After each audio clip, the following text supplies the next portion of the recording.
Hey FHN! I'm Camden. I'm Vanessa. And welcome to Nightly Show 100. It's been over 5 years since the show's first episode, and we've got one of our best episodes yet coming your way. Stick by for Knightline's rebuild, a teacher-owned puppet business, a history of North's Nightly Show, and so much more. Just like the 99 episodes before, you won't want to miss this.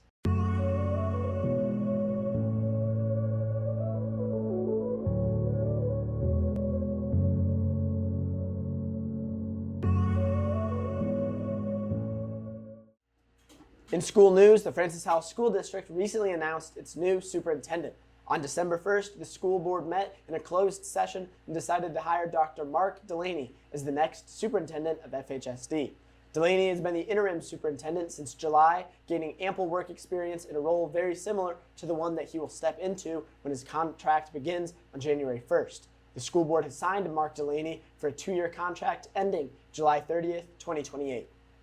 Delaney's day-to-day work will be held at the FHSD Administration Building, which shares a roof with Francis Howell Union, an alternative high school for students all across the area.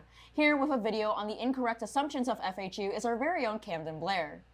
When I was in high school, 25 years ago, you thought of the alternative school. That was the bad school. That's where the bad kids are. That's where the kids that do drugs are. That's where the kids that have they're suspended from school. They don't care. They drop out. Go ahead and think what you want to think, because what goes on here is special. Many people have the belief that Francis Howell Union is a school for troublemakers and students with zero ambition, but after stepping foot in the halls, you will see that this is far from the case.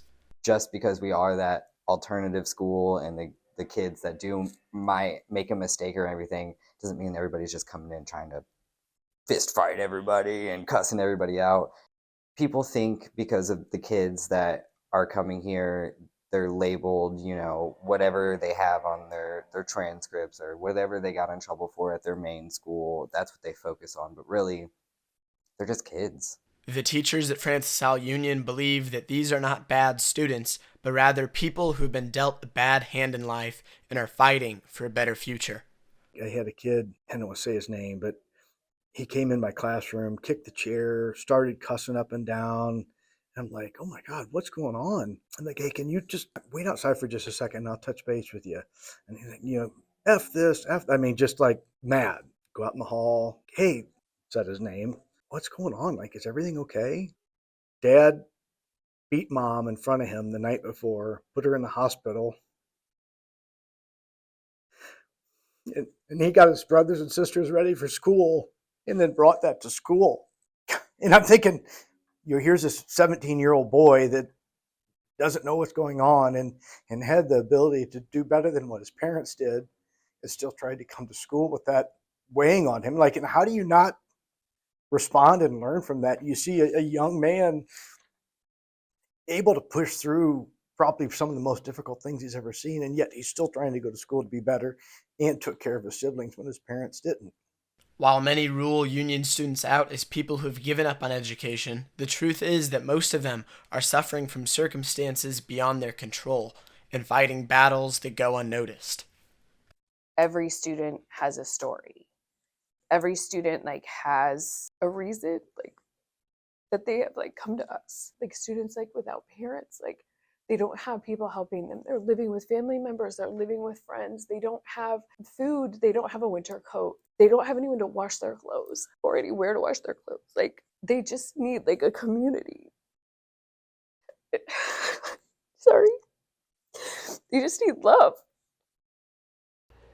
Thanks, Camden. MedL, a global medical technology company, recently announced that the U.S. Food and Drug Administration has approved the use of their Synchrony cochlear implants to children as young as 7 months, diagnosed with bilateral profound sensorineural hearing loss. Up until this point, the small electronic hearing devices to stimulate the auditory nerve were only approved for children 9 months and older. This new report from the FDA is expected to significantly improve the lives of many more young infants with hearing loss, potentially enhancing their speech and language development.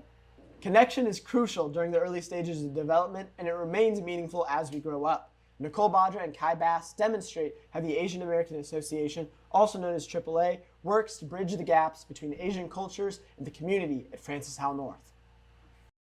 Asian American Association, also called AAA, is a club at FHN with the focus of spreading culture, community, and tradition. Some of AAA's goals are to highlight cultural diversity, making people feel more welcome and close to their culture, giving an opportunity for students to share their culture, as well as exploring other students' cultures. AAA was started because we saw a need to kind of highlight the diversity of our Asian cultures at Francis Howell North. And we had a dynamite leadership team maybe 4 or 5 years ago that wanted to start a cultural fair, and so that's why we started it up. Even though AAA only hosts a few events a year, their top priority is to successfully share culture throughout the school. Events like their sushi and henna night share traditional food from Asian cultures, as well as bringing communities together with new activities that they previously might not have experienced.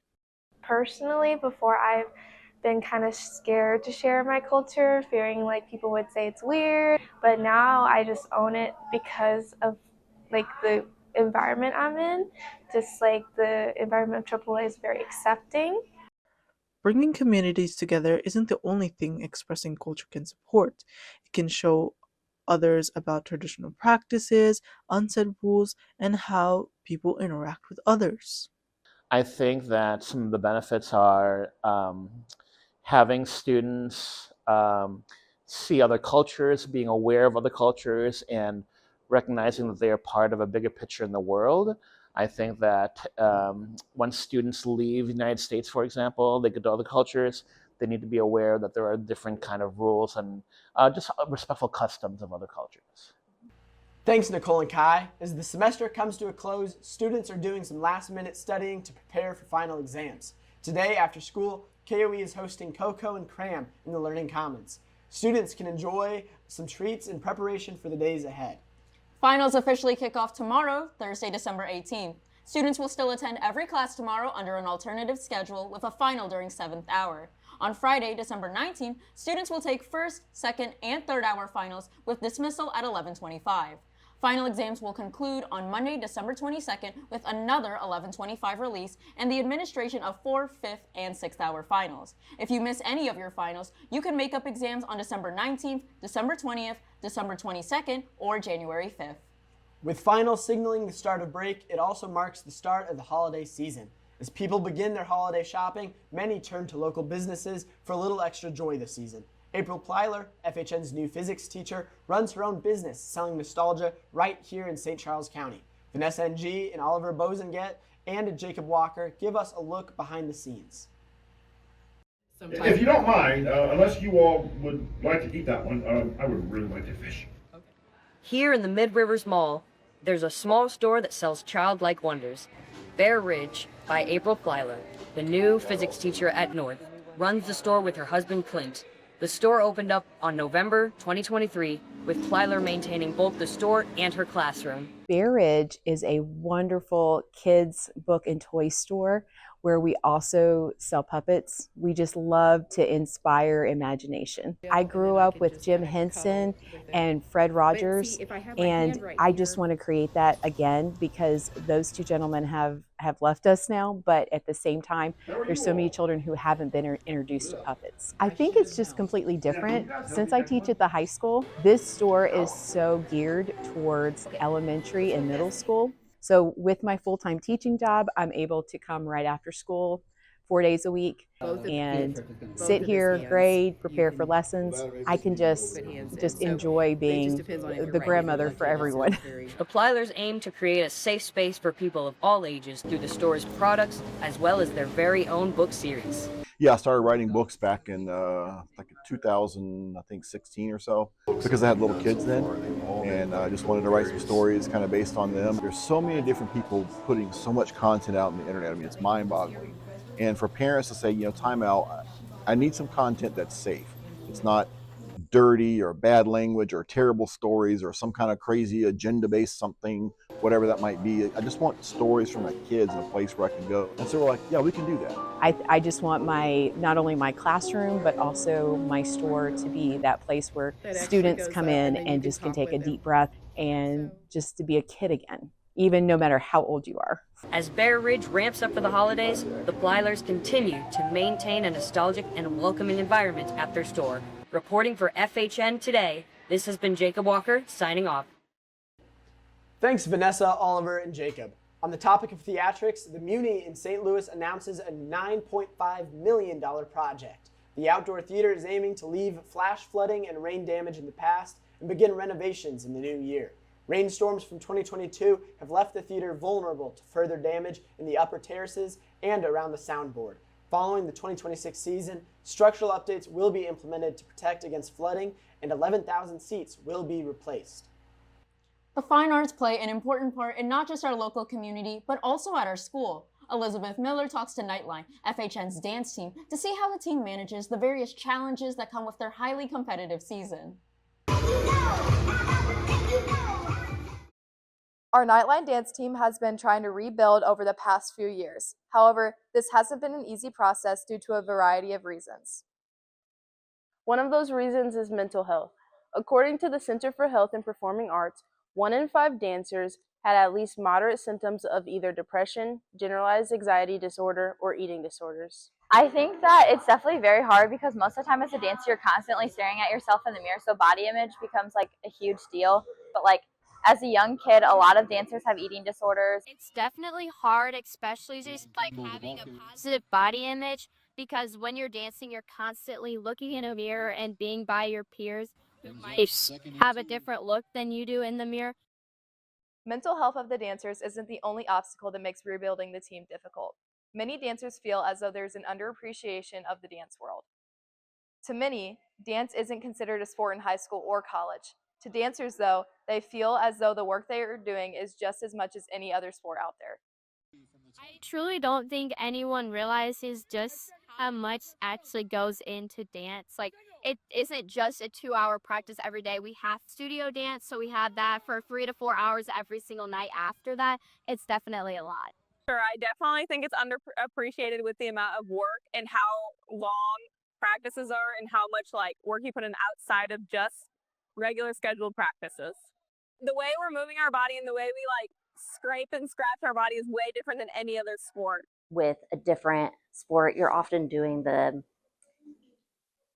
you're repeating that action. And when you're doing the same dance, you're also repeating the action, but you're doing different styles, maybe doing jazz or hip hop or pom. And so your mind has to say, I'm doing this style, so I have to move my body differently in this way.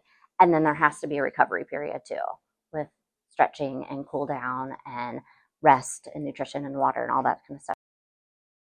Along with mental health and how others view the dance team, another challenge for the dance team is that there are not a lot of monetary benefits after high school. And I don't think a lot of people understand the work that goes into it and the little pay and reward that comes from it. For college dance teams, there's not really recruitment. You don't get recruited to dance. If you're not like a studio dancer, you're probably not going to a dance school and you're probably not getting a scholarship. And if you do get a scholarship, they're very, very small. College, mental health, and underappreciation really do have their effects on the rebuilding process. However, there's something about dance that keeps these girls coming back each year. What makes me want to go back is it's just a really great way to like express myself, and I just really like enjoy moving my body that way. And also it's like a family, and like my dance friends are some of my closest friends, and like I don't really know what I would do without them. Thanks, Elisabeth. The Nightly Show has been around for just over 5 years now. Starting in September 2020, the series began during the height of COVID-19, which required a single anchor and limited content. Over the years, the show evolved, adding a second anchor to the show and increasing the number of videos showcased per episode, as well as switching up graphics and pacing a couple of times across the 100 episodes. The Nightly Show now celebrates its 100th episode, a staggering 1,913 days after the first episode aired. On behalf of everybody in journalism here at Francis Howell North, we thank you, our viewers, for supporting these shows and motivating us to continue innovating and reinventing this broadcast program. For the final video in our centennial episode, we are highlighting the work of Jaslene Troncoso, an FHN student who has purpose and passion in creating fabric bouquets for the community. Let's take a look. Here at FHN, there are so many unique things about the students. It could be the amount of clubs they're in, achieving a high GPA, or helping out the community. Today, we're focusing on one unique student, junior Jaslene Troncoso, a high school floral bouquet business owner. Let's come take a look at how she started her business and how she manages to balance her business life with her high school life. First, I started with my mom, and then I just started making bouquets for fun. Honestly, when I get orders, it's very simple because I just do it after school, and it doesn't really take over much of my life like that to the point where I'm like stressing out, crying over school. So I think it's pretty simple. Jaslene's floral bouquet business is not just for giving or receiving flowers, but it shows how she creates custom arrangements for special events, such as birthdays, graduations, homecoming, and prom proposals, anniversaries, and quinceañeras. This is wonderful because it shows that her business varies from multiple different things and doesn't just stay in one specific box. Let's hear how that impacts her customer and friend, Felix. Me and Jazz have been friends for like a year and something now, and she started her business, and I needed some flowers for my mom, and I decided to order from her. She was great supporting her because she does really good work, and I would 100% recommend to buy from her. She does a great job. From the classroom to the flower shop, Jaslene is a testament that you're never too young to pursue your dreams. She is not only raising the bar for young business leaders, but she's being an inspiration to other students who want to become business owners. Here's some advice Jaslene gives to young rising entrepreneurs. Always try and always promote. Make sure you always promote because that's what gets you higher up there. And do not give up. Don't overthink it and just do it. Just do it. Thanks, Makayla. And thank you for sticking with us for 100 episodes of The Nightly Show. Make sure to follow us at FHNtoday on Instagram and TikTok, and subscribe if you haven't already. If you enjoyed this episode, make sure to leave a like and comment down below what story you'd like us to cover in the next episode. Once again, I'm Camden. I'm Vanessa. Signing off.